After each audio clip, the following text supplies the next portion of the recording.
Some years ago, we were at the Toyota plant in Japan looking at their experimental cars and drooling just a little at the thought that some of them might finally reach the marketplace. It hasn't happened that we've noticed. And it's been the same here for 40 years. The manufacturers tantalize us with their concept cars, but they only give us bits and pieces. This is a look into Dreamsville, the land of just around the corner. They were the dream cars of the 50s and 60s, cars you couldn't buy because they were only visions from the designers' imaginations. The Lincoln Futura, the Cadillac Cyclone, the DeSoto Cella. What do you think the concept cars and the dream cars said then about the public psyche or the public mood?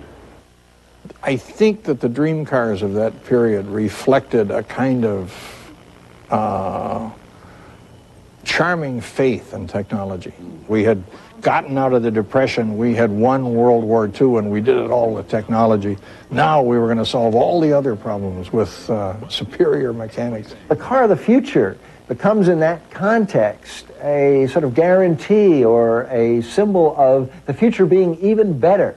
In 1938, when Harley Earl built the first dream car, the Buick Y-Job, it was very much ahead of its time with a power top and electric windows. Were those cars more right than wrong in some cases? Were there features then which have lasted? Some of the cars were utterly bizarre. There were some cars that I don't even know why they put them in automobile shows, let alone would consider selling such a thing to the public. But an awful lot of this stuff, the fully automatic convertible top, remote controls for hood or even car doors, all came out of the show cars. Electric windows were miraculous when they appeared, and now they're a commonplace. Automatic antennas, we take them so much for granted. Yeah, somebody invented the automatic antenna, and it was in its own way a revolution. And there were cars that used alternative energy sources, like the Ford Nucleon. The Nucleon was atomic powered.